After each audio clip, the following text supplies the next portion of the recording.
Ray. You better learn Skipper some table manners or Granny ain't gonna let him eat in the kitchen. I'd a heap rather have him eating in my kitchen than that big, overgrown, lazy, good-for-nothing Leif Crick. Now, Granny, don't start on Leif again. He's gone. He's on his way back to the hill. He don't live in the hills. He lives in the gully. And it's his kind that give the hill people a bad name. He's on his way back to the gully and his daughter with him. Now, let's forget him. Granny, don't get yourself all angered up.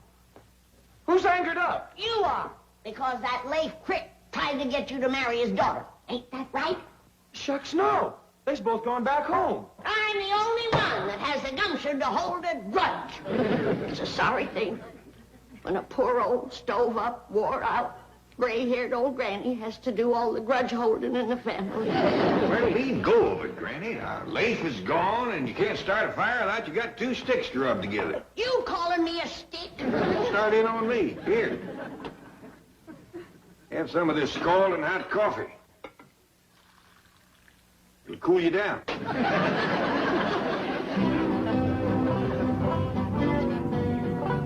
Here we are, Mr. Crick.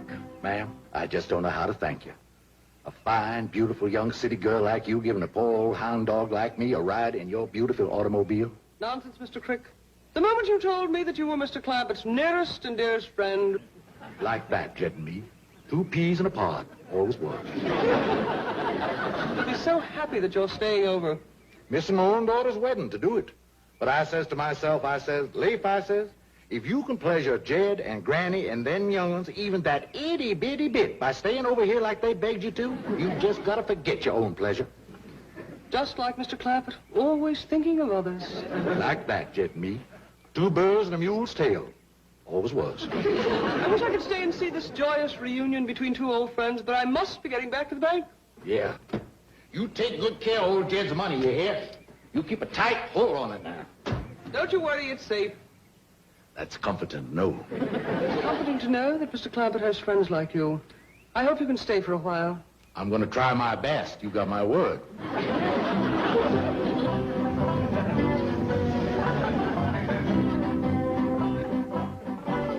Skipper and me'll be back to help you with the dishes, Help me Granny. with the dishes, and that's what you get when you deal with those gully people. Leif Crick, S.E.L. I'll tell you, I've seen some things. That's the way it is. I never won actually trash.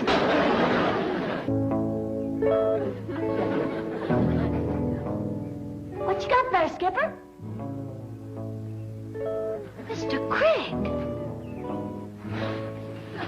You speak to me, boy. That was Lady's boat, Mr. Crick.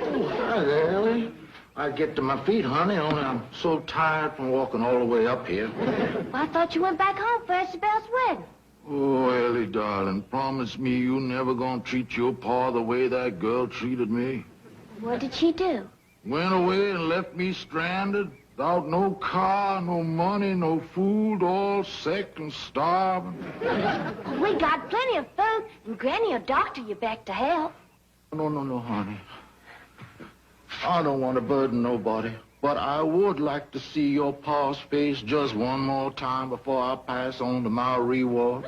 Now, maybe if you was to help me, I could get to my feet and make my way to the table. I mean, to wherever your pa is. Well, he's in the kitchen. Good. I am cooking grits and jowls, Billy boy, Billy boy. I am cooking grits and jowls, charming Billy. And my victuals will be safe now that Ray is rid of Leif. He's a good-for-nothing, low-down, lazy varmint. Hello, dear, sweet little old Granny. He's back and drunk to boot.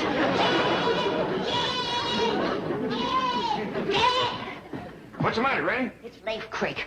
That good-for-nothing, low-down, lazy, victual-stealing, liquor-drinking gully jumper. Granny, I thought you'd blow it off all that steam. I did, but he's back and I'm commencing to boil again. Leif is back? Yes, but not for long. Give me that axe. Now, Granny. Dear old friend, I didn't have it in mind to bother you none, but Ellie Mae found me and forced me to come in and have some victuals to help me get my strength back. Well, you're always welcome at our table, Leif. Oh, no. I ain't looking for no handout. Leif Crick ain't one to be asking for charity. No, sirree. Leif Crick wants to work for what he gets. I didn't know there was two Leif Cricks. Well, ain't no call for you to work, Leif, but if it make you feel any better, here's an axe. You can help Jethro yonder cut some wood. I'd be glad to. I'd be proud to do it, but I think first I'll change into my work clothes. I wouldn't want to get my Sunday go-to-meeting suit all mussed up. That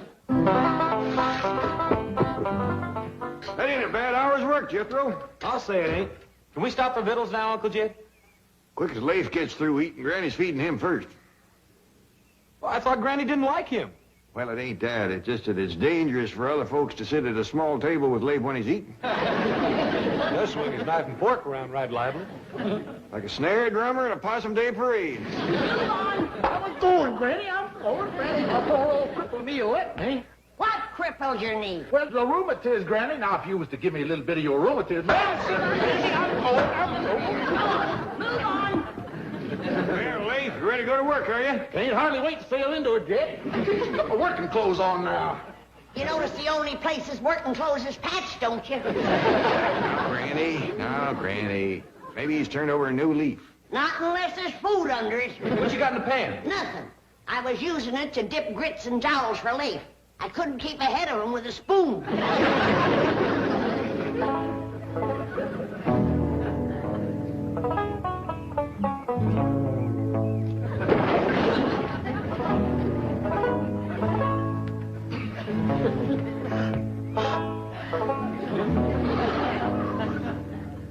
I can't believe it.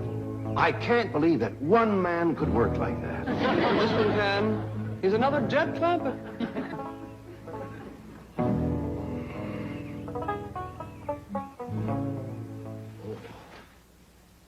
Howdy, Miss Hathaway, ma'am. I'm afraid you caught me resting a bit. Well, you deserve to rest.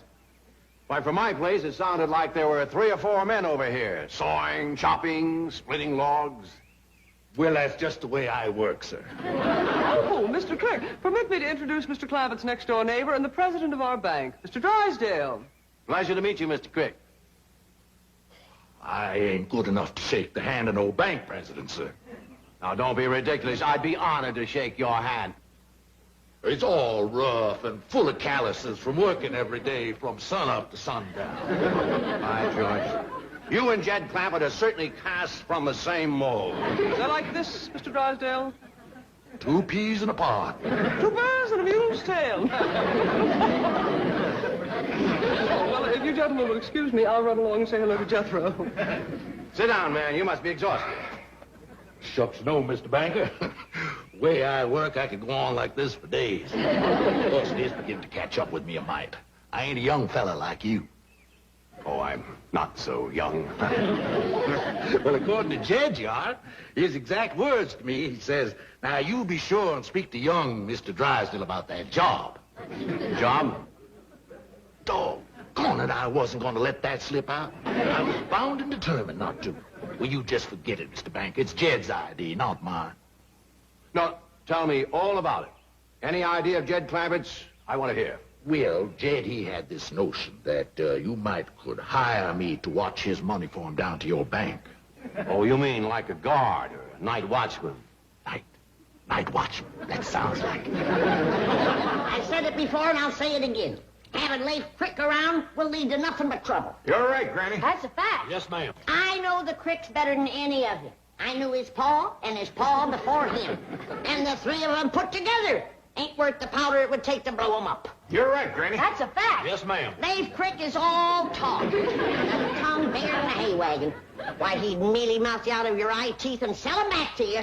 You're right, Granny. That's a fact. Yes, ma'am. When it comes to Leif Crick, I know what I'm talking about. And it won't do any good to argue with me. You're right. Let's all quit arguing with Granny so as we can eat. How can I dish the victuals if you don't hold your plates up? You're right. That's a fact. Yes, ma'am. There you are.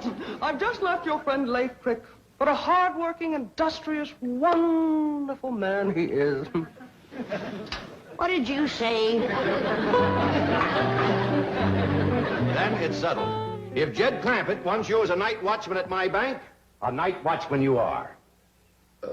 If you put it that way, I'm afraid I can't take the job. Oh, why not? Well, it makes me feel like I'd treat a possum with Jed's hound. Oh, of course, I see your point. You don't want to feel, what's the word, beholden to Jed, eh? That's right, Mr. Drysdale. I'm a poor man. I'm as rough as a cob and plain as dirt, but I've got my pride. You are like Mr. Clampett. Like that, Jed and me.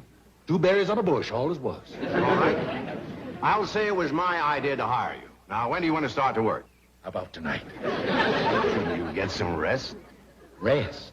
What's that? Mr. Crick, men like you are few and far between. Thank you. Boss. I tell you, Granny, the man is a veritable one-man sawmill. Cutting, chopping, splitting logs.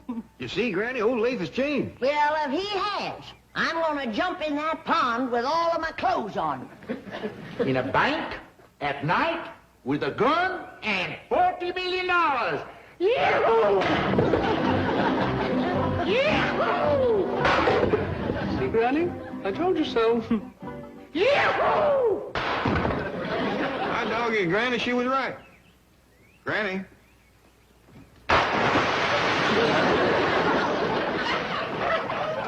Granny always was a woman of her word. Want me to fetch you a jug of rheumatism medicine? Oh, never mind. I can't believe it. I seen it, but I can't believe it. Leif Crick swinging an axe, splitting wood. You ain't heard the best part, Granny. Old Leif done got himself a job. A job. Leif Crick? That's right. I've changed my mind. Fetch my jug.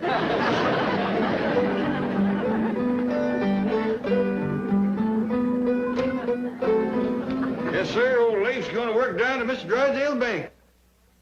The bank where you got your money? That's right. Jed, turning a rascal loose like that in a bank is like putting a hungry fox in a hen house. Give the man a chance, Granny. Maybe it's a good thing for Leif to learn a trade. At least now folks will know what kind of work he's out of. Good. Want me to fetch your drinking thimble? No. This calls for a cool head and warm feet. All ready to go, Mr. Crick. I sure do appreciate you carrying me to the bank, boy. Glad to do it. If I stayed here, I'd have to dig a hole under the alum tree for Granny. And that there's hard work. I mean, W-O-R-K. Granny told me never to say that word around you. Gets you to cussing. Jethro, you shouldn't do work like digging a hole. Fine, handsome boy like you. Shucks, it's no harder than cutting wood or plowing or clearing stumps. You ought to get yourself married, son. Then you wouldn't have to do woman's work. Yeah.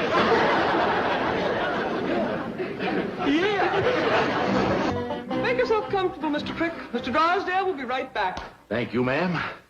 My, this must be the finest, most beautiful office in all the world. Oh, I'd hardly say that. Well, I reckon it must be you, ma'am.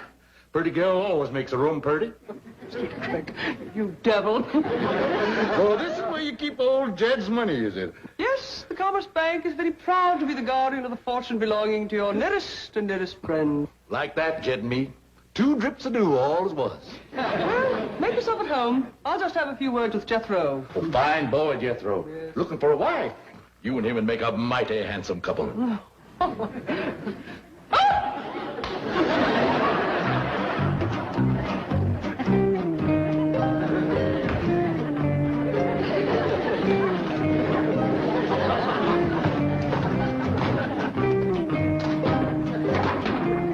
Well, blue blazes, do they keep Jed's money?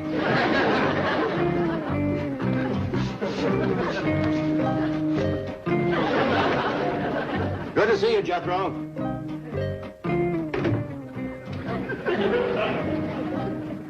Mr. Crick, what are you doing?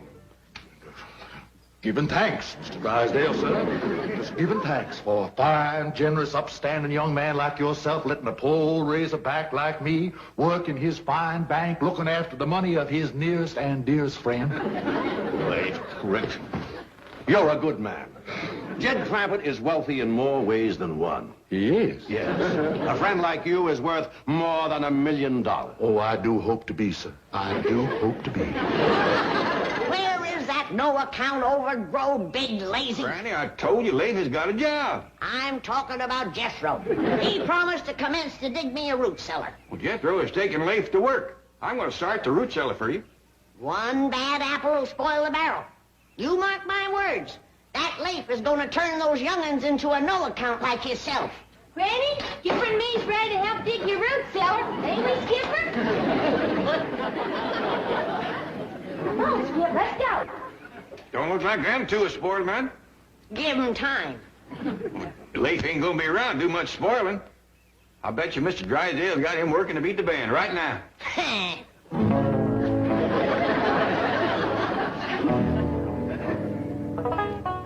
I didn't singe your whiskers, did I? No, not a bit. First time I ever tied into one of these. Is it all for me, or do I give you half? No, I don't smoke them. Mr. Crick, would you like me to send for my barber? No. I can smoke it by myself. No, I thought you might want a shave and a haircut. My barber would be happy to come over here to my office and give you one. You mean right while I'm a-setting here? All I have to do is call him. That sure is handy. Yes, isn't it? I just keep that in mind if I ever should need a shave and a haircut. Yeah. Well, right now, I'm anxious to get to work. That's the kind of a man I am. I'm not much of a one for sitting around. Good. What I have in mind for night watching old Jed's money is if you was to put it into some gunny sacks, I'd set on them sacks with my shotgun across my lap. Now, then you wouldn't have to worry at all. You could just go off someplace and sleep like a baby. Mr. Crick, I'm afraid you have a slight misconception about the way we guard our money here at the bank. In the first place, Mr. Clampett's fortune isn't actually here. It ain't. No, most of it ain't. Isn't. And the money we do keep here is locked in a massive steel vault which cannot possibly be opened at night. That kind of worries me, old Jed and me being like that. Well, you can stop worrying. And Mr. Clampett knows his money is perfectly safe, and he knows he can get all he wants anytime he wants it. And is all that, huh? He doesn't even have to leave his house. Well, my, that is handy. Oh, my, look at all that daylight out there. Why, I've got time to chop old Jed another cord of wood or two before sundown. You, sir, are the hardest working man I have ever seen. Habit of a lifetime, sir. Jethro, you out there? Oh, I'm sorry, Mr. Crick. Jethro thought you were staying here. He's gone home. Oh, well, it's only 5 or 6 miles to old Jed's place. I guess I'll just run it. Good for my rheumatiz.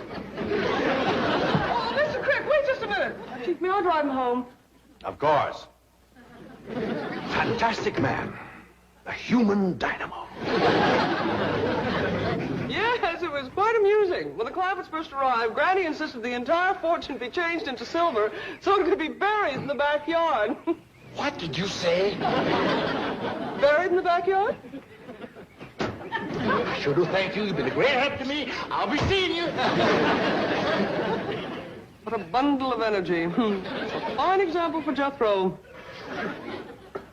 There you are, Jethro. Now get out there and commence digging your granny's root cellar. But, Uncle Jed, Mr. Crick says I ain't supposed to do women's work. See what I told you? The bad apple is commencing to spoil the barrel. Jethro, you don't listen to what Mr. Crick tells you. You do what I tell you. Now get on out there. I'll join you in a minute with the shovel. Yes, sir.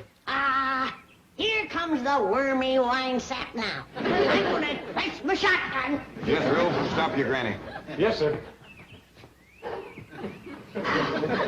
But what you fixing to do, Jed?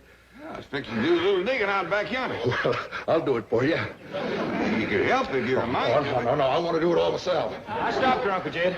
Well, let's commence the digging under that big old elm out there. Doggone it, Jethro. I want to do all the digging around here. Leif, the kind of digging that Granny wants done take one man all night. Well, hard work never hurt nobody. I'll see you in the morning. It's a miracle. A plumb miracle.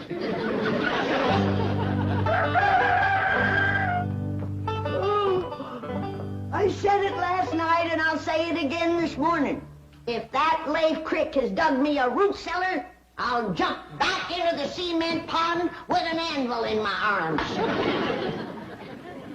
I wouldn't say too much, Granny. Leif's been right full of surprises lately. He's nothing but...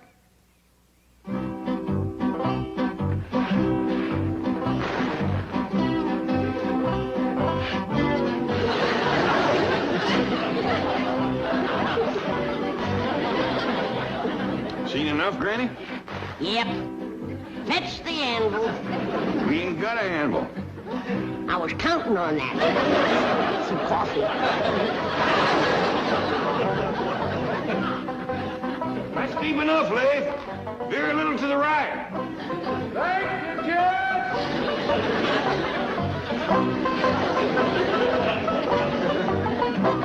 A Filmways presentation.